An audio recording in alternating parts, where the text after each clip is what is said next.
आज बहुत खुशी की बात है कि आज सम्राट अशोक विजय धम्म दिवस के उपलक्ष्य में हम सभी लोग यहाँ पे एकत्रित हुए हैं। और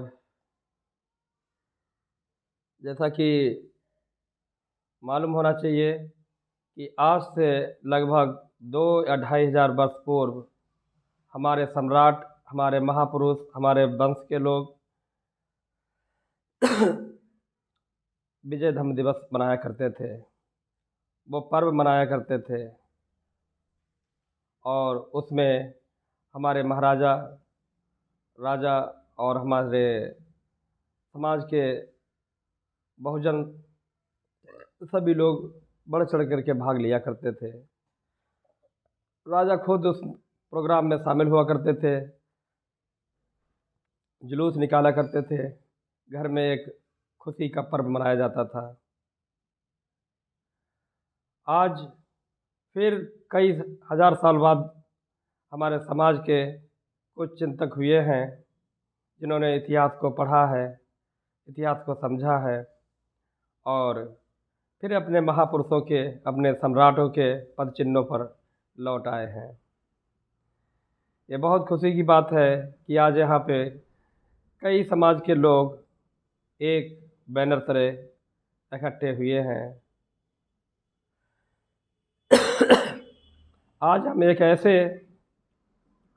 महापुरुष के विचारों पे जा रहे हैं जो योद्धाओं के योद्धा कहे जाते हैं और राजाओं के राजा कहे जाने वाले सम्राट, जिनकी ख्याति पूरे विश्व में फैली हो, ऐसे विश्व विख्यात चक्रवर्ती, और जिन्होंने बौद्ध धर्म को विश्व धर्म बनाया हो, जो देवताओं के प्रिय कहे जाने वाले प्रियदर्शी, जिन्होंने पत्थर किताब का आविष्कार कराया हो, ऐसे हम चक्रवर्ती सम्राट अशोक विजय धम्म दिवस मना रहे हैं।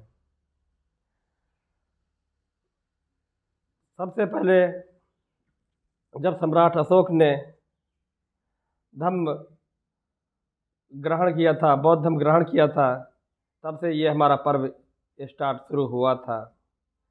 बीच में हमारी अज्ञानता के कारण, हमें इतिहास ना मालूम होने के कारण, हम लोग अन्य तीज त्यौहार, अन्य त्योहारों में और जाति वर्ण व्यवस्थाओं में फंस गए थे, जिसकी वजह से हम अपने पर्व भूल गए थे।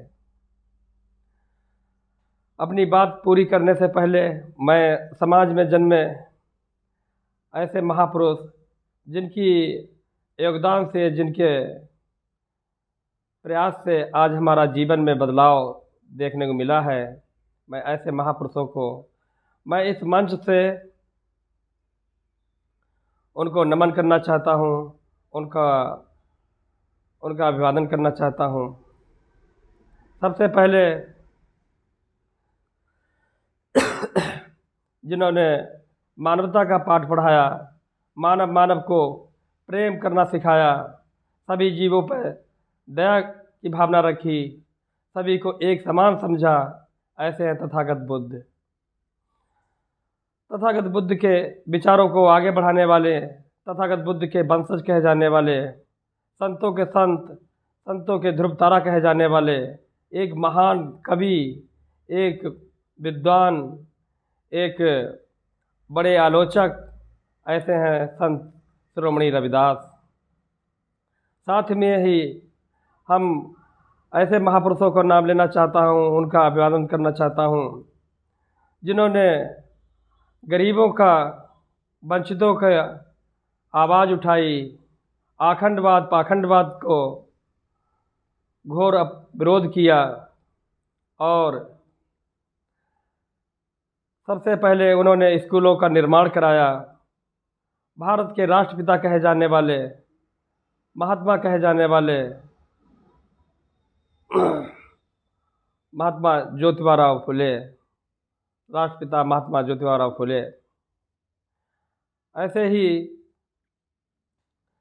भारत की प्रथम शिक्षिका कही जाने वाली, भारत की प्रथम महिला शिक्षिका कही जाने वाली और भारत की पहली महिला कवियत्री कही जाने वाली महिलाओं को शिक्षा देने वाली माता सावित्रीबाई फुले, आधुनिक भारत की मुस्लिम समाज की पहली महिला शिक्षिका और ज्योतिबा फुले और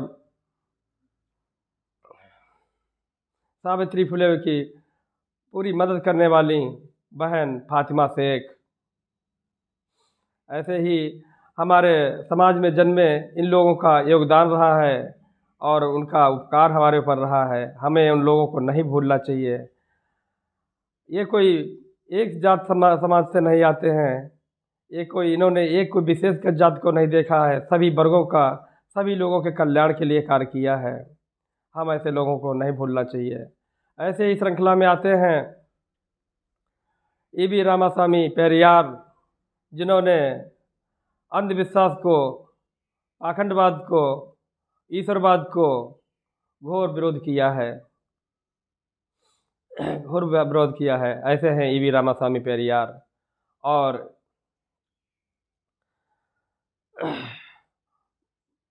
अपने देश के जो आरक्षण के जनक कहे जाने वाले, एक श्रेष्ठ राजा कहे जाने वाले छत्रपति साहू जी महाराज, और जिनको सभी लोग जानते हैं, वो हैं भारतीय संविधान के निर्माता, वंचितों और महिलाओं के जन्मदाता, पूरे विश्व के ज्ञाता, सिंबल ऑफ नॉलेज कहे जाने वाले, यानी कि ज्ञान का प्रतीक कहे जाने वाले, विश्व रत्न बोधिसत्व बाबा साहब डॉक्टर भीमराव अम्बेडकर।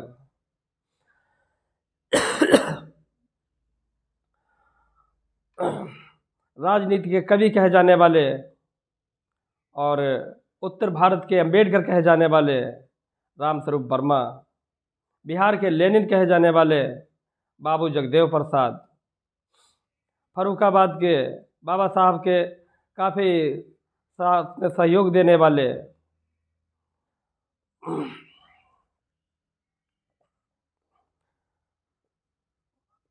स्वामी अच्युतानंद। और ऐसे ही श्रृंखला में आते हैं जिन्होंने जाति व्यवस्था, वर्ण व्यवस्था का घोर विरोध किया है, सच्ची रामायण को हिंदी में अनुवाद किया है और सभी को एक करने के लिए प्रयास किया हो। ऐसे हैं ललई सिंह यादव। और ऐसे में है हमारे बोर्ड का सही से प्रयोग कराने वाले, बोर्ड की कीमत बताने वाले, सोती कौम को जगाने वाले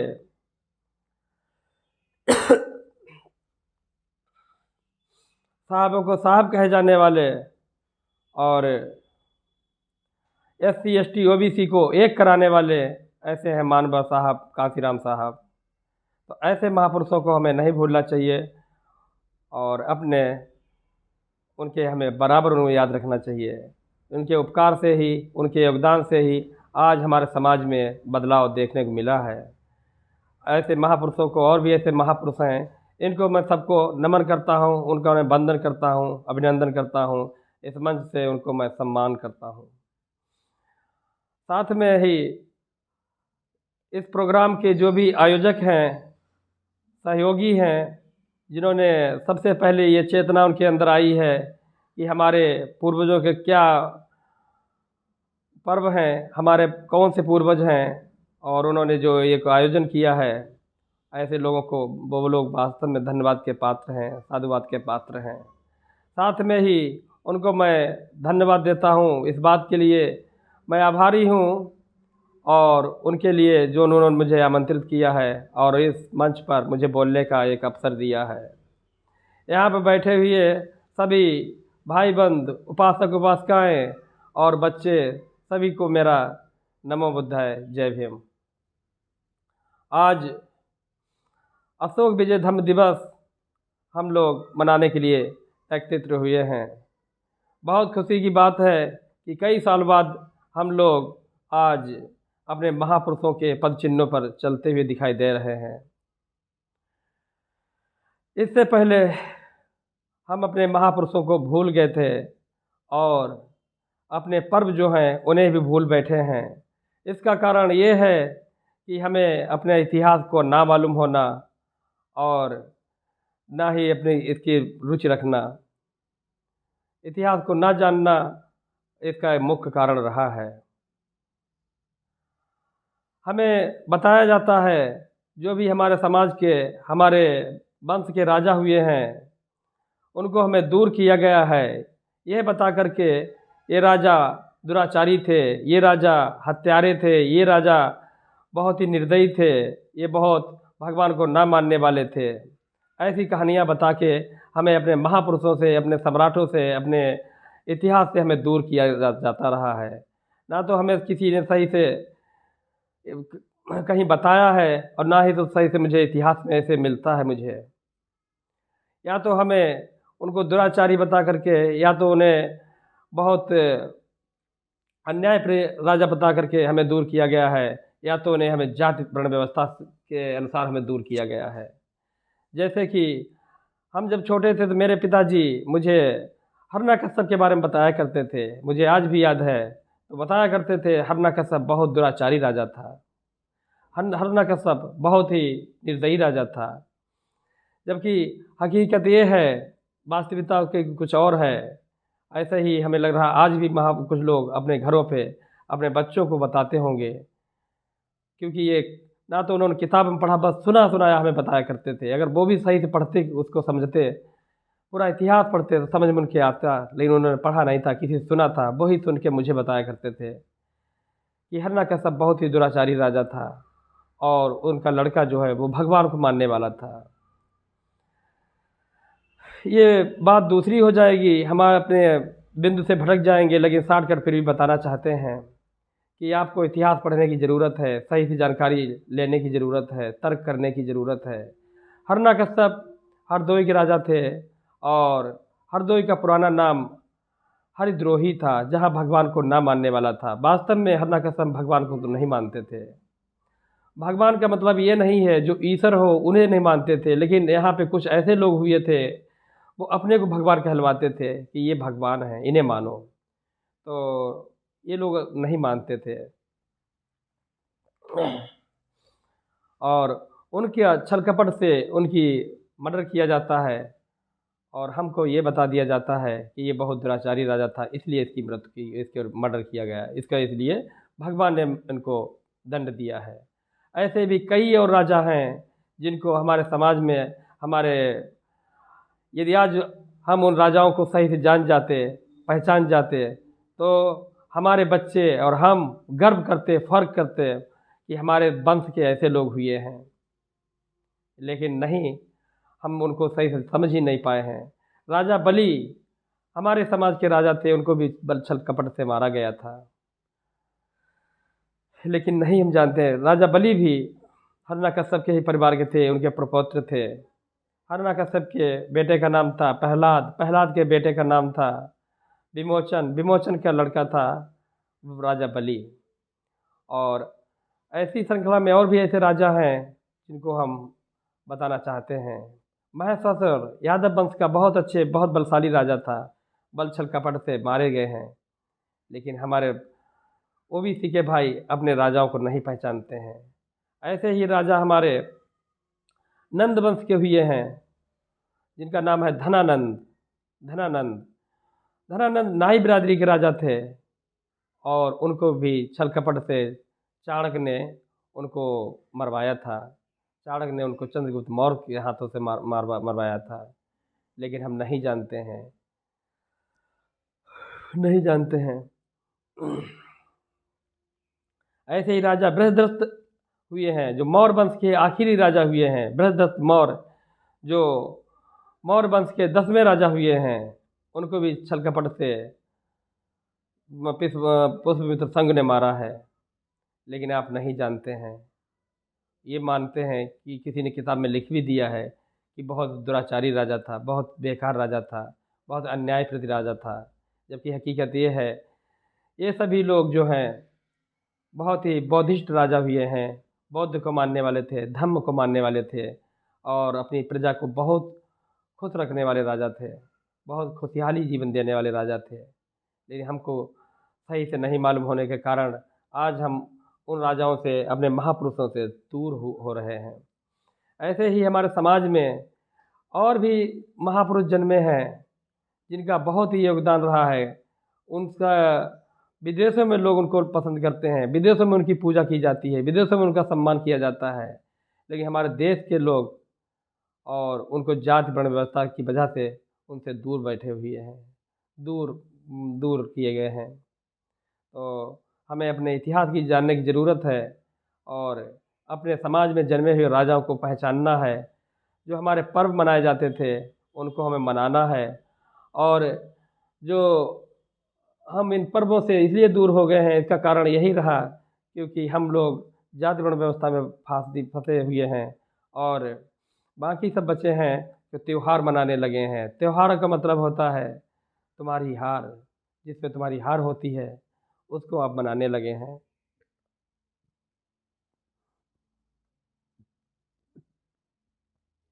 साथ में हम इतिहास में के पन्नों को जब पलटते हैं तब देखते हैं कि ये सब जो राजा हैं, जितने भी राजा हुए हैं, चाहे चंद्रगुप्त मौर्य हो, चाहे सम्राट अशोक हो, चाहे बिंबिसार हो, ये सभी राजा जो हैं ये वर्ण व्यवस्था के अनुसार शूद्र में आते हैं। और उसमें एक बात बता देता हूँ कि हम लोग इस बात से भी अलग किए गए हैं कि ये लोग क्षत्रिय बता दिए जाते हैं, ये क्षत्रिय थे। और क्षत्रिय मतलब हम उन्हें जनरल का समझ लेते हैं, उन्हें शूद्र नहीं समझते हैं। जबकि वास्तविकता ये है कि उस समय जो भी राजा बनते थे वो अपने को क्षत्रिय कहलाना पसंद कराते थे। जो भी राजा होते थे, चाहे सम्राट अशोक हों, चाहे तथागत बुद्ध के परिवार के लोग हों, सभी लोग क्षत्रिय कहलाते थे। क्षत्रिय का मतलब दो तरीके से लिया जाता है, या तो क्षत्रिय से आता है, क्षेत्र के रहने वाले, इस क्षेत्र के मालिक वो क्षत्रिय कहलाते थे, और या तो ये लोग एक टाइटल बन गया था कि मैं क्षत्रिय हूँ, उसमें अपने काफ़ी गर्व महसूस करते थे, फ़ख्र महसूस करते थे। मैं इतिहास को जब देखता हूँ कि जितने भी यहाँ पे अन्य जो जातियाँ कई वर्गों में बटी हुई हैं, आज जातियाँ जो हैं 6743 भागों में बटी हुई हैं। और उनको हम एक दूसरे से ना तो हमारा खाना पीना है, ना तो उठना बैठना है, ना तो उनको हम कोई प्रोग्राम में, संस्कार में या किसी में नहीं हम जाते बैठते हैं, क्योंकि हम जाति व्यवस्था को बहुत मजबूत बनाए बैठे हैं।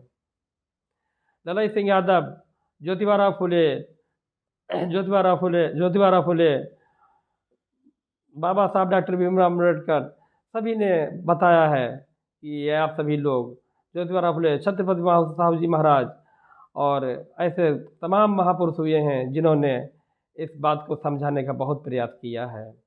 छत्रपति साहू जी महाराज, ज्योतिबाराव फुले, संत गाडगे और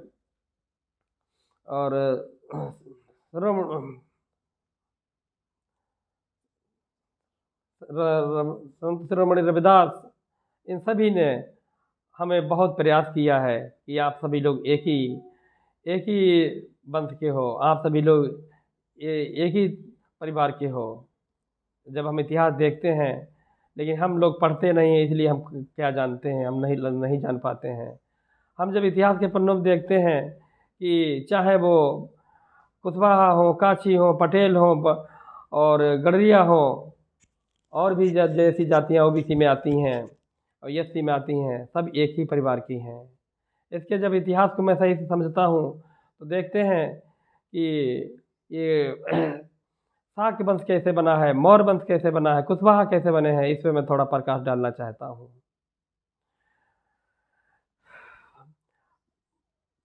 कौशल राज्य में एक राजा था जिनका नाम था ओकाक। ओकाक राजा था जिनके 4 बेटे थे, और 4 बेटे के बाद उनकी पत्नी का देहांत हो जाता है।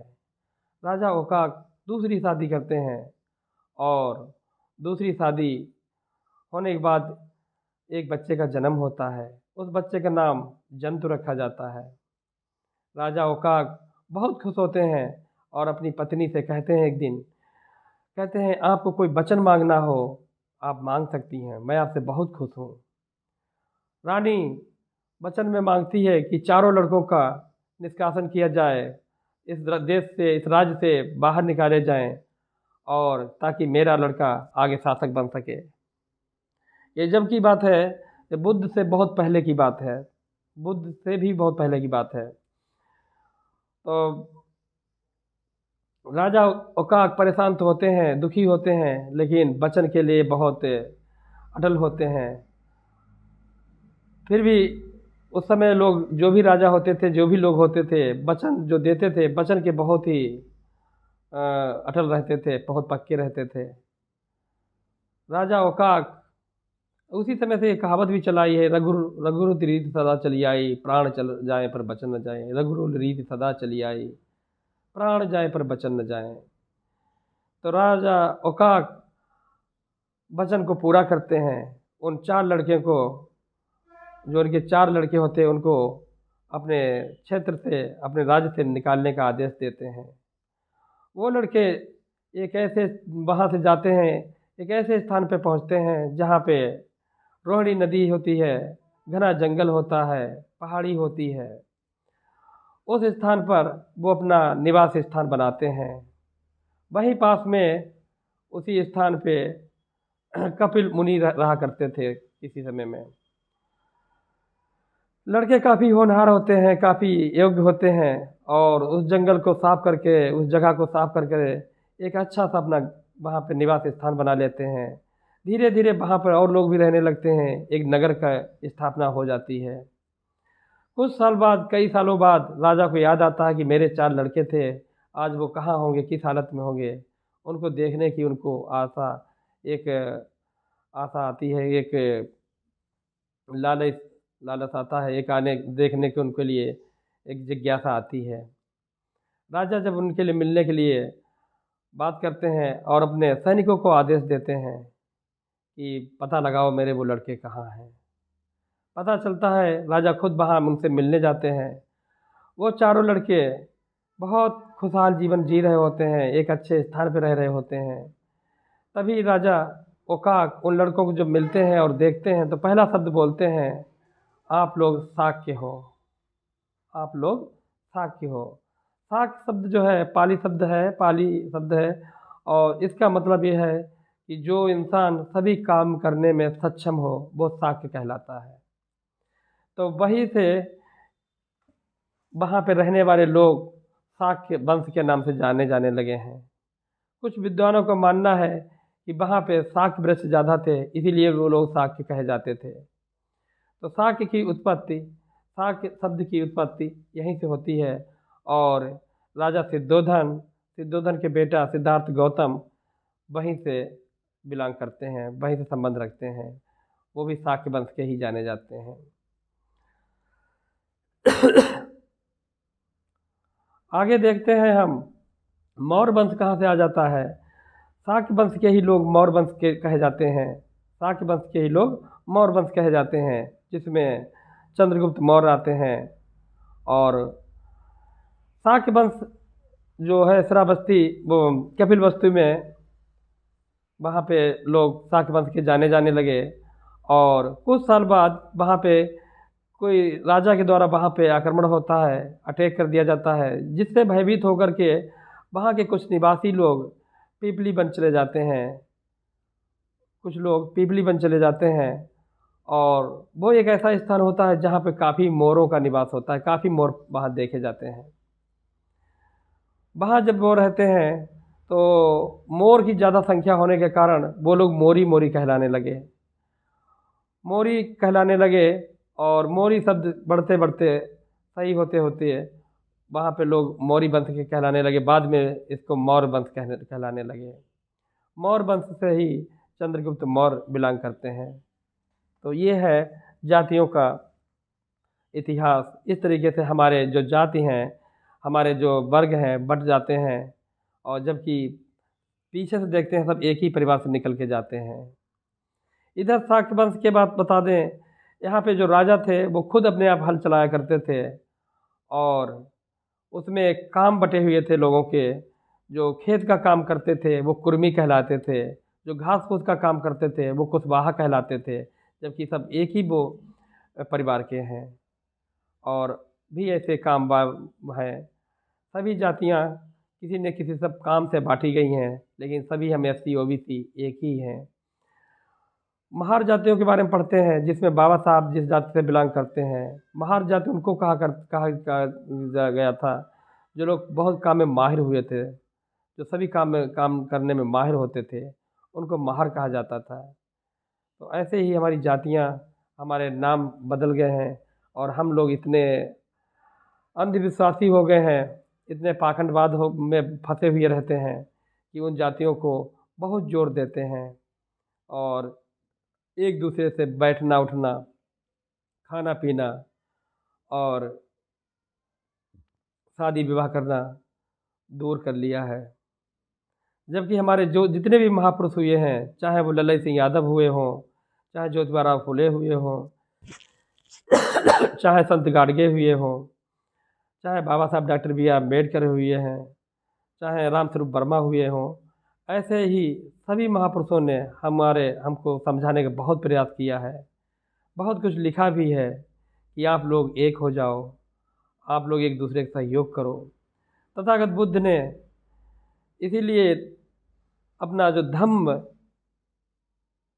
का जो विकास किया है, धम्म बनाया है और धम्म के प्रति लोगों को आकर्षित किया है।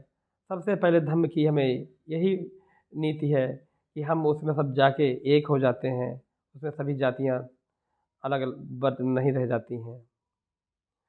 सम्राट अशोक ने धम्म को अपनाया और उसके बारे में 84,000 शिलालेखों का आविष्कार कराया। अब सम्राट अशोक की हम जब बात करते हैं, सम्राट अशोक की जब हम बात करते हैं तो ऐसा लगता है कि संसार में, इस विश्व में इनसे विख्यात, इनसे महान योद्धा, महान शासक कोई नहीं मुझे दिखाई देता है। ऐसा हमारा इतिहास रहा है, ऐसे ही हमारा वंश रहा है। लेकिन कहीं ना कहीं हम अज्ञानता के कारण, इतिहास ना जानने के कारण हम ऐसे राजाओं को भूल गए थे और हमें बताया गया है कि ये ऐसे राजा बहुत निर्दयी राजा हुए हैं, बहुत ही खूंखार राजा हुए हैं, जिन्होंने अपने भाइयों को मार डाला था, जिन्होंने ऐसा कर डाला था, और हम उनसे घृणा करने लगते हैं। जबकि हमें ये नहीं बताया जाता है कि वो बहुत महान शासक हुए हैं, जिन्होंने 41 वर्ष बिना तलवार के दम पर सिर्फ बौद्ध धर्म के आधार पर ही अपना शासन किया है। किसी को ना नुकसान पहुंचाते हुए उन्होंने शासन किया है। इसीलिए उन्होंने 84,000 शिलालेखों का आविष्कार किया है, जिसमें वो लिखवाते हैं जो तथागत बुद्ध के सिद्धांत हैं, उन्हीं को उन्होंने आगे बढ़ाया है और जगह जगह पर उन शिलालेखों का निर्माण करवाया है। ये शिलालेख आपको आज भी दिखाई देते हैं, आज भी मिल जाएंगे आपके पास में ही। श्रावस्ती में, सारनाथ में, लुम्बिनी पार्क में, संकिसा में, ऐसे जगह पर उनको शिलालेखों का आज भी दिखाई देते हैं, आज भी मिलते हैं। यही शिलालेख हमारा इतिहास जीवित किए हुए थे। हमारे आज उन शिलालेखों के द्वारा ही हमें अपने महापुरुषों की जानकारी मिली है। ये विदेशों के लोगों की धन्यवाद देता हूँ जो उन्होंने उनके शिलालेखों को महत्व को समझा और उनके सही से बताया है। ये विदेश के लोग जो हैं, सबसे पहले उन लोगों को भी धन्यवाद देता हूँ जो उन्होंने शिलालेखों का सही से पढ़ा है, समझा है और हमारे महापुरुषों की जानकारी दी है। तो जो 84,000 शिलालेख जो लिखवाए हैं, उनके क्या शिलालेख में है ये भी मैं बताना चाहता हूँ। पहले शिलालेख में वो लिखवाते हैं कि मेरे शासन काल में और मेरे राज्य में कोई भी किसी प्राणी का, किसी भी जीव की हत्या नहीं करेगा, बलि नहीं देगा और उसका शिकार नहीं करेगा। ये पहला सिद्धांत लिखवाते हैं। तथागत बौद्ध से ही सब मिलते हुए उनके सिद्धांत हैं, क्योंकि इससे पहले उन्होंने तथागत बुद्ध के ही विचारों को सब अपनाया है। ये धम्म के ही सब सिद्धांत हैं। दूसरे में लिखा है धर्म की रक्षा करना। धर्म की रक्षा के लिए बताया उन्होंने कि पाप ना करना, चोरी ना करना, बेईमानी ना करना, झूठ ना बोलना, चालाकी ना करना, छलकपटी ना करना, किसी को सताना नहीं, यही धर्म है, यही धम्म है। और सभी उनके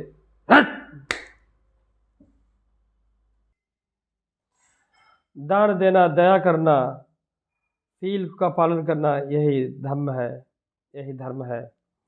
तीसरे शिलालेख में लिखाते हैं कि लोग अच्छे काम करते हैं और अच्छे काम के बारे में मंथन करते हैं और खुश होते हैं, जबकि बुरे काम करते हैं तो उसके लिए मंथन नहीं करते हैं।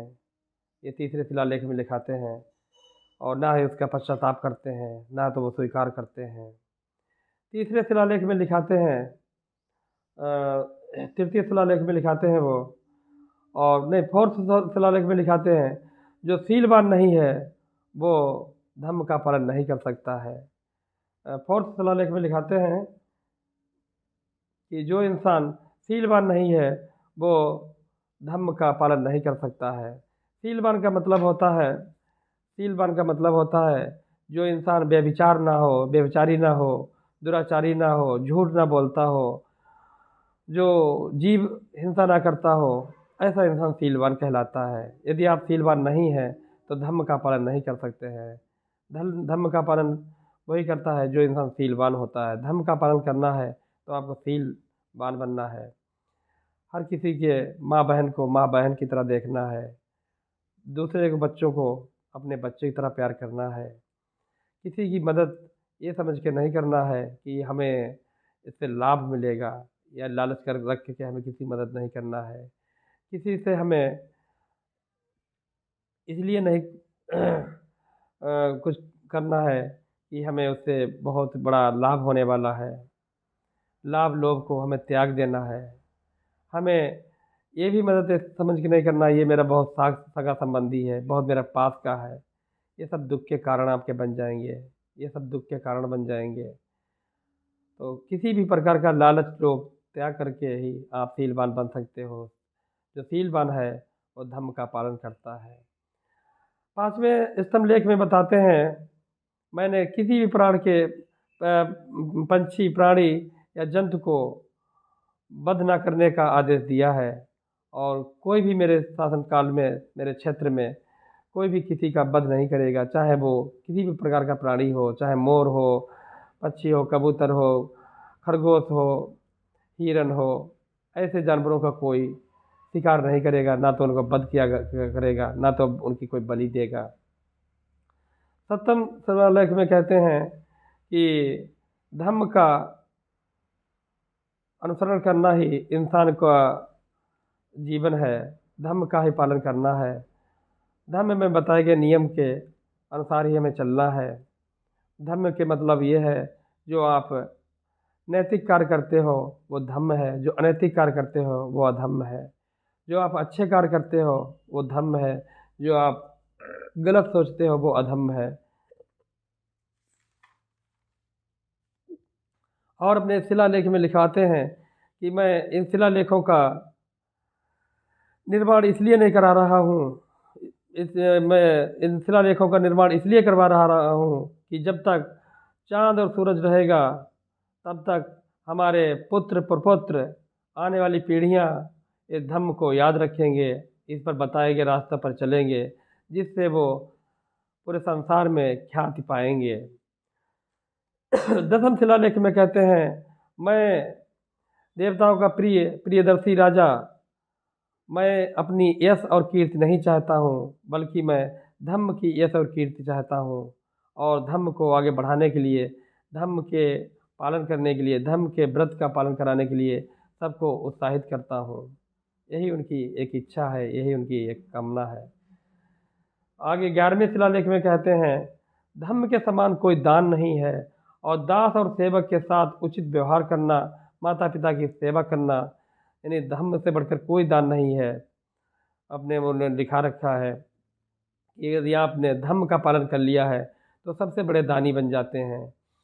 13वें शिलालेख में बताते हैं, धर्म की विजय ही सबसे दुनिया की सबसे बड़ी विजय है। धर्म की विजय ही दुनिया की सबसे बड़ी विजय है। उन्होंने अपने स्तंभ लेख में लिखाया है, धर्म की विजय ही दुनिया की सबसे बड़ी विजय है। क्योंकि सम्राट अशोक ने कलिंग पर बहुत बड़ा युद्ध जो हुआ उसमें लाखों लोग मारे गए थे, और उस पर उन्होंने जीत भी हासिल की थी। इससे पहले उनके दादा परदादा, जो उनके परदादा थे चंद्रगुप्त मौर्य, और उनके जो पिता थे बिंदुसार, उन्होंने उस पर भी बहुत प्रयास किया था कलिंग को जीतने के लिए, लेकिन वो जीत हासिल नहीं कर पाए थे। आखिर में सम्राट अशोक ने और कलिंग पर युद्ध किया और जीत हासिल की है, जिसमें लाखों लोग मारे गए थे, लाखों लोग बंदी बनाए गए थे। लेकिन उसके बाद भी सम्राट अशोक काफ़ी दुखी, काफ़ी परेशान दिखाई दे रहे थे। इसीलिए उनको तथागत बुद्ध की बात समझ में आई है। बाद में ये बात समझ में आई, तथागत बुद्ध ने स्वयं कहा था कि आप दुनिया का सबसे बड़ा विजेता वो होता है जो अपने ऊपर विजय हासिल कर लेता है।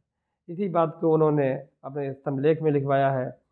धम्म की विजय ही दुनिया की सबसे बड़ी विजय है। धम्म की विजय ही दुनिया की सबसे बड़ी विजय है। जो इंसान, धम्म का मतलब जो इंसान शीलवान है, जिसके अंदर दया की भावना है, जिसके अंदर प्रेम की भावना है, जिसके इंसान के अंदर अहिंसा की भावना है, वो शीलवान है, वही दयावान है, वही धम्म का अच्छा अनुयायी है। 12वें शिलालेख में लिखवाते हैं, जो अपने संप्रदाय के हित में बात करता है, दूसरे संप्रदाय के अहित में बात करता है या उसको निंदा करता है, तो निश्चित ही वो इंसान अपनी हानि की ओर जाता है। इसलिए सभी संप्रदायों की आप रक्षा करें, सभी संप्रदाय की आप सम्मान करें, यही धर्म कहलाता है। सम्राट अशोक ने कभी भी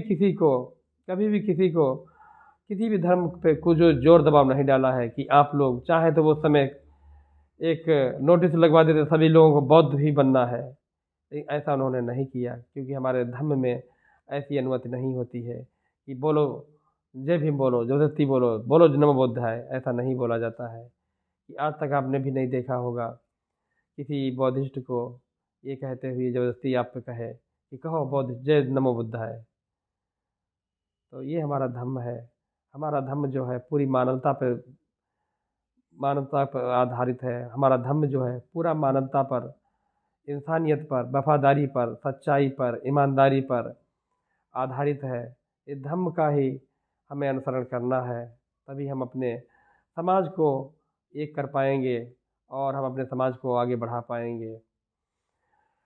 और भी ऐसी बातें हैं जो आपके साथ में शेयर करना है, अगर समय है तो मुझे बताया जाए। धन्यवाद।